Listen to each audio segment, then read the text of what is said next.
Hello बच्चों, welcome to study point. तो चलिए आज इस वीडियो के साथ हम अपने चैप्टर के अगले टॉपिक के बारे में बात करते हैं। पिछले टॉपिक में हमने रासायनिक अभिक्रिया देखा था और इस टॉपिक में हम रासायनिक समीकरण के बारे में बात करेंगे। तो सबसे पहले मैं आपको बता दूं रासायनिक समीकरण का मतलब क्या होता है। यदि रासायनिक अभिक्रिया को हम लैंग्वेज में लिखते हैं तो उसे अभिक्रिया कहेंगे। अब उन्हीं को अगर हम संकेतों या सूत्र के रूप में लिख देना तो उसे हम रासायनिक समीकरण कहेंगे। अगर हम अभिक्रिया लिख रहे हैं कोई भी हिंदी या इंग्लिश किसी भी लैंग्वेज में, तो उसमें जितना बात आपको बताना होगा सब लिख कर बताना होगा।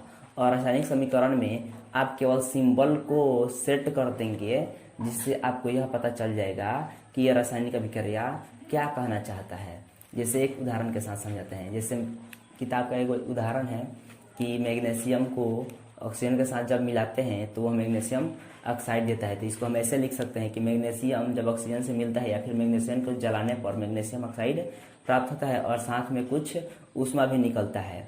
तो इन्हीं बातों को हम रासायनिक समीकरण के रूप में लिख कर देखते हैं।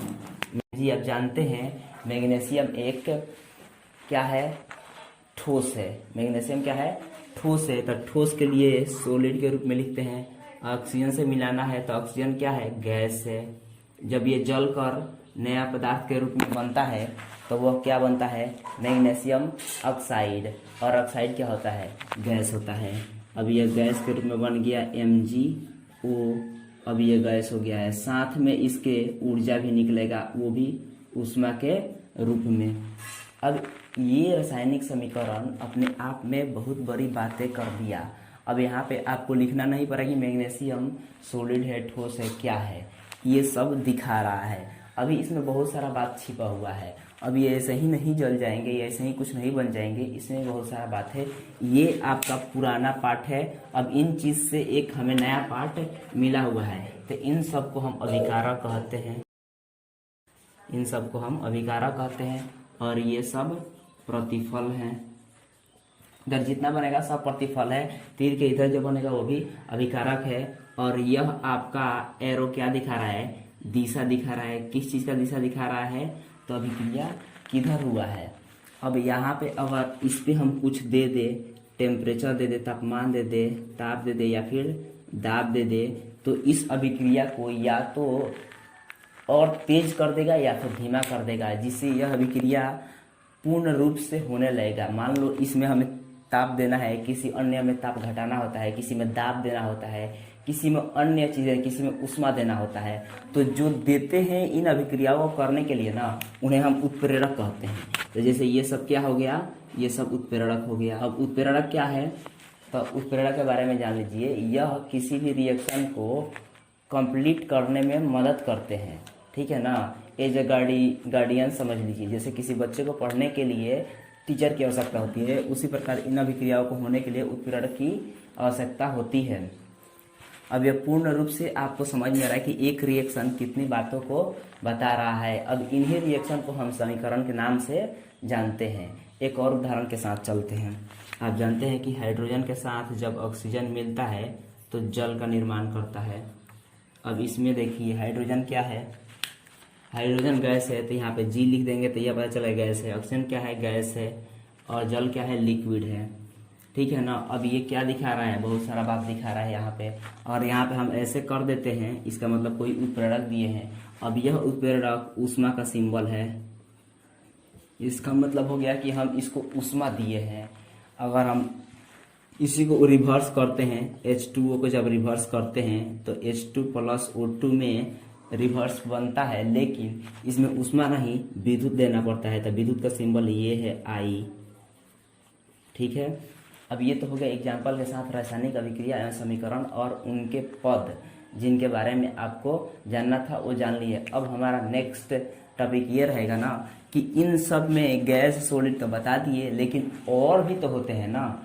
जैसे सॉलिड के लिए हम जानते हैं कि S होता है, गैस के लिए G होता है, लिक्विड के लिए L होता है, और एक और प्रकार का होता है केमिस्ट्री में घोल। घोल को हम AQ के नाम से जानते हैं। ये बात जानने के बाद से हम किसी भी रासायनिक अभिक्रिया को लिख सकते हैं। अब न रासायनिक समीकरण को लिखने से पहले आप एक बात जान लीजिए कि क्लास 9 में आप पढ़े थे ऊर्जा संरक्षण सिद्धांत या फिर द्रव्यमान संरक्षण सिद्धांत। इसमें यह बताया गया है, नहीं उसको हम उत्पन्न करते हैं और ना ही उन्हें हम बना पाते हैं। तो इन्हीं बातों को ध्यान में रख करके ना रासायनिक समीकरण को संतुलित करना सीख लेते हैं। और रासायनिक समीकरण को संतुलित करने के लिए हमें अभिकारक और प्रतिफल दोनों में परमाणुओं के संख्या पर निर्भर होना पड़ता है। तो चलिए फटाफट देख लेते हैं कि रासायनिक समीकरण को संतुलित कैसे करते हैं। एक उदाहरण के साथ चलते हैं, हमारा पुराना वाला उदाहरण रहेगा, इसी को हम थोड़ा सा एलाबरेट कर देते हैं। यहाँ पे देखिए इधर Mg की संख्या कितनी है, तो 1 है। इधर Mg की संख्या 1 है। इधर ऑक्सीजन की संख्या 2 है। इधर ऑक्सीजन की संख्या 1 है।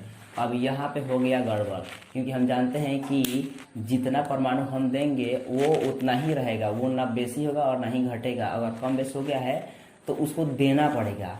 अब यहाँ पे देखिए इधर 3 है टोटल, इधर 2 ही है। तो इसको करने के लिए इधर 2 है ऑक्सीजन, इधर 1 है। तो इधर 2 करने के लिए ना इसमें 2 से मल्टीप्लाई कर देंगे। 2 से जब मल्टीप्लाई करेंगे ना तो कैसे मल्टीप्लाई करते हैं किसी यौगिक में, पहले ये जान लीजिए। मान लीजिए ये MgO है, इसमें 2 से मल्टीप्लाई करने के लिए हम इधर लिखेंगे कभी भी।